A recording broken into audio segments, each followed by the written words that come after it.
I walked in quietly and heard my daughter bragging to her friends. Dad's so oblivious. Mom's been using his money for her friend's lifestyle. They were giggling over it like it was some inside joke. In my kitchen, my house, right under my nose. I didn't say a word, didn't shout. I just walked upstairs, grabbed a few essentials, and drove straight to my second apartment. By morning, I had 83 missed calls and texts, all of them begging me to stop whatever it was I'd started doing. And trust me, they were right to beg. If you'd asked me a week ago, I'd have said my marriage was stable. Not perfect, but stable. 23 years, a mortgage, a shared dog, and a daughter finishing college. My wife, Diane, always had a flair for drama, but I chalked it up to personality. She liked attention. I gave her what I could.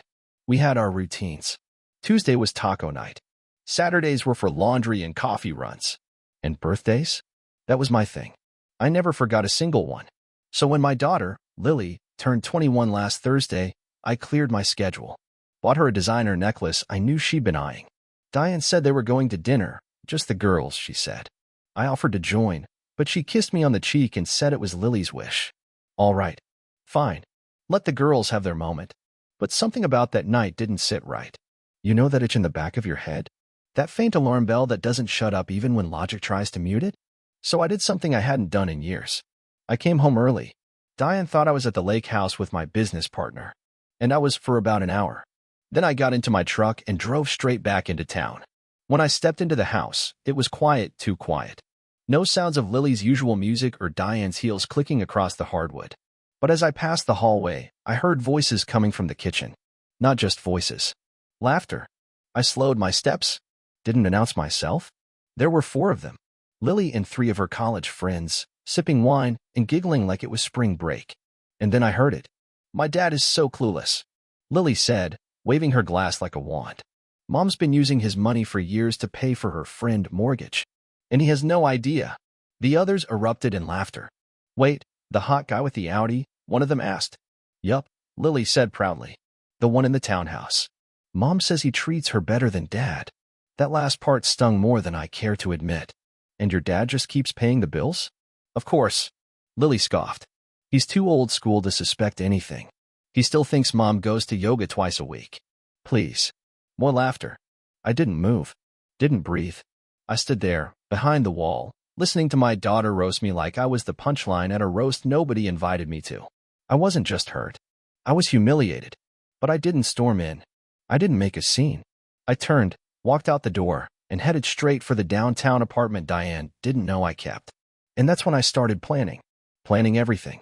Most people think keeping a second apartment means you're hiding something shady. But for me, it was business. Sometimes I needed space, quiet, a place to think away from the chaos of suburbia. Diane thought it was a rental I used for clients flying in from out of state. She never questioned it. That alone should have tipped me off. The moment I walked in that night, I didn't collapse on the couch. I made tea, sat down with my laptop, and opened up every shared bank account we had. Guess what? The clueless has 2 degrees, one in finance. And my so-called obliviousness? That was trust, not stupidity. It didn't take long to locate the damaged artery. There were wire transfers I'd never approved, consulting fees, home services, a monthly $2,200 payment to a bank I didn't recognize. Took me 5 minutes to trace it back, a mortgage, for a property in Diane's name and another man's. That man? Gerald Kane, early 40s. Ex-mortgage broker turned entrepreneur, whatever that means. I found his smug face on social media grinning in front of a black Audi and a townhouse I now knew I was funding. A few more clicks, and I found vacation photos. Cancun, Aspen, the Bahamas. Funny, Diane told me she was at wellness retreats. Meanwhile, I was home walking the dog and wondering if we needed new curtains. But the best part? She used my company card for most of it. Tagged it as travel research. I could have fired her for embezzlement if she were an employee. By 1 a.m., I had a spreadsheet documenting everything. Every payment, every lie, every stolen dollar. And that's when I started smiling. The next morning, I woke up to a phone buzzing like a trapped wasp. The missed messages, calls, texts, voicemails. Diane, Lily, even one from Lily's friend, apologizing on behalf of the group. So they figured out I'd heard everything. How? Easy. I disabled their credit cards at 7:12 a.m. Lily couldn't get gas. Diane couldn't pay for her spa appointment. And that little townhouse mortgage? Let's just say the next bill was going to bounce. Then I sent one message. Not to Diane. Not to Lily. But to Gerald. Since you've been living in a house I pay for, you'll want to start covering the mortgage. Welcome to adulthood. Didn't get a reply. But a minute later, Diane called again. And again. Then came the guilt texts. It's not what you think. Please come home. We need to talk. You're being unreasonable. Unreasonable? I was just getting started. By Saturday night, I'd turned my second apartment into control. Dual monitors glowing. A spreadsheet open with tabs color-coded by betrayal. I wasn't just tracking money anymore. I was documenting character. Bank transfers, dinner reservations, travel stubs, a Nordstrom charge from a store 200 miles from the wellness retreat Diane swore she'd been at. You don't have to be Sherlock when you've got itemized receipts. Now, here's what I knew for sure. Diane had been moving my money into a secret joint mortgage with Gerald Kane. She lied to my face and used me like a vending machine. And my daughter? My sweet Lily, the one I used to carry on my shoulders in amusement parks, she was in on it. The laughter I overheard in the kitchen that night wasn't just cruel, it was orchestrated. A performance for her friends. I wasn't a person in that moment. I was a punchline. So I stopped paying for the joke. At 7:12 a.m. Sunday morning, I froze the cards. All of them. Then I texted Diane. Let's talk. Brunch. House. 11 a.m. Sunday, 11 a.m. sharp. I walked into a kitchen dressed up like an apology. Flowers. Cinnamon rolls. Matching mugs. Diane stood like she was posing for an apology magazine. Lily sat at the table, sipping orange juice like she hadn't just called me a fool 2 nights ago. Diane smiled like a stage actress. Jonathan, thank you for coming. We really... Sit. I said. I opened my laptop, spun it around, and pulled up the spreadsheet. I named something incriminating. Each tab? A category. Mortgage transfers, Gerald. Luxury purchases, not ours. Lily's bills, paid by Fool. The room went dead quiet. Diane's color drained like someone pulled her batteries. Lily stared like I'd just turned into a new species. Let me guess, I said, voice calm, surgical. You thought I wouldn't notice a mortgage payment for a home I don't live in? Or that you were hiding it well? You left breadcrumbs the size of bricks. Diane opened her mouth. I raised a hand. No. Listen. I paid for his mortgage, Diane. I bought him a life. And you? I looked at Lily. You helped her do it. Dad, don't. Just don't. You sat in that kitchen and laughed at me. Laughed. Like I'm some bumbling who doesn't know what a bank statement is. She blinked hard, lips trembling. You used to be proud of me, Lily. Remember that? I said quietly. Used to say I was your hero. Diane finally spoke. Jonathan, please. You've misunderstood everything. I didn't mean. Didn't mean what? Using our money to support someone else's life? Showing our daughter that commitment doesn't matter. Her face twisted. It wasn't about the money. Gerald gave me attention I hadn't felt in a long time. You've been so detached lately. Detached? I laughed coldly. I was too busy paying for your lies. Then I slid an envelope across the table. Inside? A financial lockdown. Updated ownership clauses. Frozen access to shared accounts. And a note that said, effective immediately. Find your own way. By Monday, I was ghosting them like a bad Tinder match. I didn't reply to Diane's texts, even when she switched tactics from sweet to savage. 1 hour it was please come home. The next it was you're acting immature. I didn't bite. Lily tried too. Sent me a photo of a teddy bear I'd given her when she was 5 with a message. I miss when things were simple. Yeah? Me too. Back when I didn't know you were helping your mom siphon my bank account like it was a free refill bar. But I wasn't just stewing in silence. I was digging. I checked Diane's cloud backups. She never changed the passwords, ironic, given how clever she thought she was. Inside her email? Receipts. Photos. A private album called Beach Weekend. Guess who showed up grinning next to my wife in matching linen outfits? Worse, there were emails to her friend Janice. I've been moving the funds carefully. He hasn't noticed. Gerald says we can probably get the whole townhouse under my name by summer. Well, she wasn't just being dishonest. She had a fully funded exit plan, and I was the investor. Then I found something else. An email labeled backup, in case he finds out. It was a Word doc. A pre-written story. Jonathan has always been emotionally distant, controlling. Gerald is the first person who made me feel free. I never meant to hurt anyone. She had a backup plan ready before I even stepped in the street. Now here's where it gets interesting. That night, I snuck back into the house. Not for drama. Just to get a few things I'd left behind, old family photos, some watches, and a box of letters from my late mother. The house was quiet. Diane and Lily weren't home. In the closet, I found something that hadn't been there before. It looked like she was preparing for a sudden trip. A suitcase. Half-packed. A burner phone. My jaw tightened. She was getting ready to run. I opened the burner. One number in the contact list, Gerald. Recent message. Almost ready. He's unraveling. One more push and he'll sign over the business shares. I took a photo of it. Then I did something that still makes me smile. I zipped the suitcase shut, wheeled it down the hall, and set it right outside the front door with a sticky note that said, "Try harder." Then I locked up and left. Later that day, I met with Ron. My lawyer guy's been with me through 2 acquisitions and a mess of contracts. I slid him the burner phone and smiled. I want to protect every inch of this business. She's coming for it. Ron read the texts, then looked at me like I just handed him a filet mignon. Want to go all in? No, I said. Just precision. Let her believe she's ahead, right up until the paperwork lands. 2 days passed after the suitcase incident. 2 days of silence so loud it could have cracked windows. I didn't reach out. I didn't return calls. I simply existed, which seemed to drive Diane and Lily insane. Apparently, I was supposed to unravel, show up crying, beg for understanding. Instead, I was out playing golf with a client and texting my attorney. On Wednesday, I got the first unexpected knock. Not Diane. Not Lily. Gerald. He stood outside my second apartment like a nervous door-to-door preacher with a guilty conscience. Black leather jacket. Sunglasses on despite the overcast sky. Hair slicked back like a man desperately trying to look more important than he is. I opened the door just enough.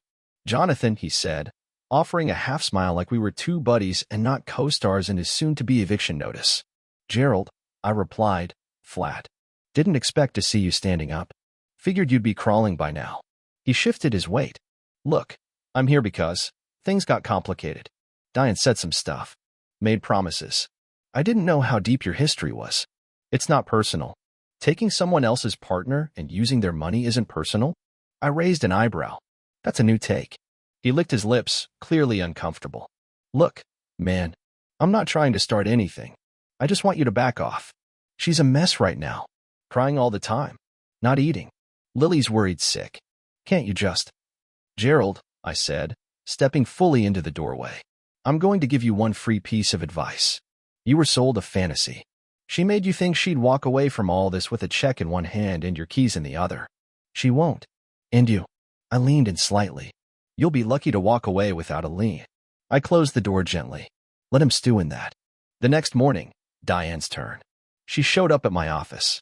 Didn't call. Just marched past my assistant with mascara running down her face like war paint. "Jonathan, we need to talk. Right now." I stood, calm as a lake in November. "You want to do this here?" I asked. She looked around. The office was full. Phones ringing. People watching. "Maybe somewhere private," she muttered. We walked into the glass-walled conference room. I let her go first and closed the blinds slowly. She turned around, already trembling. "You can't do this to me," she said, voice barely steady. "I made a mistake, a huge one. But you're trying to wreck my life." "No, Diane," I said, walking to the far end of the room. "I'm just done financing choices that broke us. That's not revenge. That's self-respect." She stepped closer, pleading now. "It wasn't supposed to go that far. Gerald convinced me you'd never walk away, and that I'd be fine no matter what." I smiled thinly. "And you believed him?" She collapsed into one of the chairs, head in her hands. "What happened to us?" "You happened," I said. "You, and the fantasy you build about trading me in for something shinier. And now that reality's knocking, you're panicking." Then I opened my briefcase, pulled out a folder, and slid it across the table. "This is a revised marital asset agreement," I said calmly. "You'll sign it. You'll waive any future claims to the business. You'll take what we initially agreed in the prenup, nothing more." Her jaw dropped. "You can't." "Already filed," I said. "Unless you want Discovery to bring up that burner phone and all the text messages you sent to Gerald about tricking me into signing over shares, I suggest you go quietly." She didn't speak, just stared at the folder like it might bite her. Meanwhile, elsewhere, Gerald got another visitor that afternoon. Not me. A man in a charcoal suit from a company I partially own. He handed Gerald a notice of intent to pursue legal action for financial mismanagement and improper dealings with estate assets. Turns out, when you knowingly live in a home funded by not your assets, that can be a problem. My investigator found Gerald's signature on a loan application that falsely claimed he and Diane were married. He'd forged a few details. The banks won't like that. And you know what banks love? Frozen accounts. You ever watch someone lose control of a narrative they thought they were directing? That's what Diane looked like by the end of that week, a playwright watching the actors go rogue. On Thursday, word spread. Not about the affair, not yet, but about the financial suit I'd filed against Gerald and the freeze on assets Diane never thought I'd notice. Suddenly, she wasn't the mysterious, charming wife of a well-off businessman. She was a woman caught between two lives collapsing on both sides. It wasn't me who told people. People noticed. She had to cancel her Pilates membership. Her social club dues bounced. The credit card company declined her boutique order in front of two women she'd spent the last 3 years gossiping with. And Lily? She wasn't doing so hot either. The day Lily cracked, I was in my apartment, finally watching a game uninterrupted, when the intercom buzzed. It was her. I let her up. Not out of mercy, I wanted to see what she'd say. She walked in, eyes rimmed red, hoodie pulled up like she was trying to disappear. "Dad," she said softly. "Can I sit?" "Depends," I replied. "You here to explain why I was the punchline in your kitchen?" She lowered herself onto the couch, stared at the floor. "I didn't mean it like that." I raised an eyebrow. "You called me a fool. Said Mom's been taking my money for years. And laughed about it." "I know." Her voice cracked. "It was stupid. I got caught up trying to act like Mom." I sat forward. That stopped me cold. "Like Mom?" She nodded, wiping tears. "She always made it sound like you were this outdated man. That you wouldn't understand. That you were too stuck in your ways to notice anything. I wanted to be on her side because I thought she was strong. But I didn't know everything. I didn't say anything." She reached into her bag and pulled out a USB stick. "I found this in her closet," she whispered. I don't know if you want to see it, but I think you need to." The USB stick. I waited until Lily left. Plugged it into the laptop. What I saw. Footage from the townhouse. The one I was paying for. Date stamped. It was a recording from their living room. Diane and Gerald sitting across from each other, sipping wine, laughing. But then it shifted. She had documents with questionable changes to our agreement. "If we get him to sign this version while he's distracted," Gerald said, "it should hold, at least for now." "He won't know," Diane replied. "He never pays attention to paperwork. He just trusts me." I sat there, hands clenched, watching the proof spill out line by line, cold and clinical, like a memo. The next step. I didn't lose my temper. I sent the footage to Ron. Then I called the accountant and moved to accelerate the asset transfer to my private trust. But more importantly, I scheduled a meeting with Diane. In public. Where she couldn't scream, couldn't twist it, couldn't pretend it was just about feelings or distance. Because what I was about to do wasn't personal. It was precise. There's something poetic about ending a relationship in the same place it began. Diane and I met in a cafe, back when she was all eyes and ambition, and I still believed love could outlast disappointment. So when I asked her to meet at that very same cafe, I did it on purpose. She showed up 10 minutes early. Hair done. Makeup perfect. Like she thought she was about to negotiate herself back into favor. Or at least into one of the cars she used to drive on my dime. I walked in wearing a dark blazer. Calm. Collected. I had the laptop bag, the NDA folder, and the footage. She stood up, lips parted. "Jonathan." I raised a hand. "Don't. Sit." She sat. Her hands fidgeted with the napkin. That was new, the fidgeting. She used to be stone-cold steel. "You said we needed to talk. Please. I'm begging you to understand." Gerald wasn't. "Stop." I placed the USB on the table like a poker chip. "You know what's on this?" Her mouth tightened. She nodded. "Good."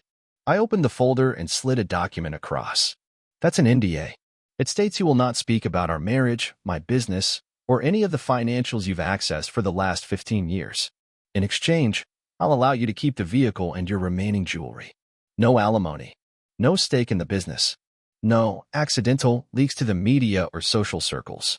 She stared at it, stunned, like I just handed her a signed goodbye she never saw coming. Jonathan, this is brutal. No, I said, folding my hands. What hurt was realizing you used our finances to support someone else. Brutal was training our daughter to laugh at me. This. I tapped the NDA. This is mercy. She blinked fast. Eyes glossy. I didn't think it would go this far. Gerald said. Gerald's being sued. You should check your texts. Or your mail. She flinched. What happens if I don't sign it? I leaned forward, elbows on the table. Then I released the funds and let the next steps play out. The house, the car are gone, along with anything else you thought was safe. She stared at me, not with hate, not even anger, but with the blank-eyed realization that the game was no longer hers, that her charm had expired. She picked up the pen and signed. The aftermath. I stood to leave. She looked up. Do you hate me? I paused. No, I said. I just finally see you for who you are. And honestly, that's worse. Then I left. She didn't follow, didn't call, didn't try again. Because for the first time in our marriage, Diane had no cards left to play. The morning after the cafe showdown, I slept in. For once, no lawyer calls, no bank alerts, no fake apologies on my voicemail. The war was over, but the wreckage still needed sorting. At 9:02 a.m., my phone buzzed. It was from the law firm handling my family trust. An email with a scanned envelope. Subject, per your late father's request. Attached, a letter, dated 12 years ago. My heart stopped for just a beat. My father, Austin Archer, a man not known for sentiment, had apparently left something behind. Something he never showed me while alive. I opened the scan. Jonathan, if you're reading this, then things have gone the way I feared. You love Diane too much. I always knew it. Saw it in your eyes. That weakness, I had it too once. But I buried it under structure, discipline, boundaries. The prenup? It wasn't about money. It was to protect you. I always knew she'd try to work around it. And I knew you'd let her, unless I found a way to make sure you remembered, even after I was gone. So here's what you didn't know. The trust is locked, not just against her, but against anyone you list as a dependent or co-owner, unless they are explicitly named in this letter. You'll find that list attached. Diane isn't on it. Neither is Lily. I made that call when I saw her siding with her mother too many times. But if, and only if, she comes back to you with humility and responsibility, you may petition to add her back. That power rests with you. Use it wisely. You'll forgive me one day, or you won't. Either way, you're finally free. Dad, asterisk asterisk. The list? Just me. My name. Alone. Everything else, locked tight like a vault in the Rockies. No shares. No access. No legacy. Unless I open that door. Later that afternoon, Lily texted me. Can we talk? Please. I agreed. She showed up holding a photo. It was us, a picture from when she was 6. Me holding her up during a fireworks show, her tiny arms around my neck. She placed it on the table between us. I was wrong, she said. I didn't say anything. She kept going. I let Mom turn me into someone I don't even recognize.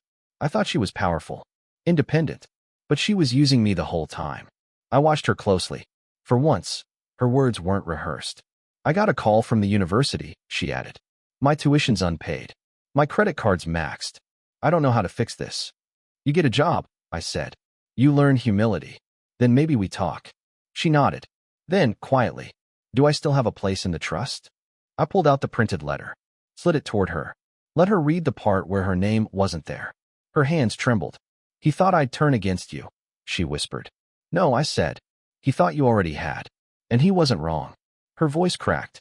Is there anything I can do to fix it? I leaned back. One day, maybe. But it won't be fast. You earn trust the same way you lost it. She nodded, eyes full of tears, but she didn't argue. That was new. The first public crack in Gerald's glossy image didn't come from me. It came from a blog post. Apparently, a former client of his, back when he was still playing mortgage broker, decided to air some grievances online. They tagged one of my company's satellite pages by mistake.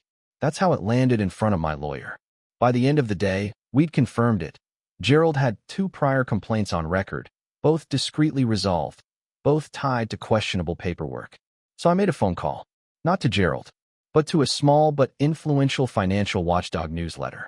I handed them enough breadcrumbs to start sniffing. Didn't take long before Gerald's name showed up in a headline. The man behind the mortgage, a trail of trouble, transactions, and one woman's wealth. That was Thursday. By Friday morning, his entrepreneurship consulting website was gone. By Sunday, his townhouse had a for sale sign out front.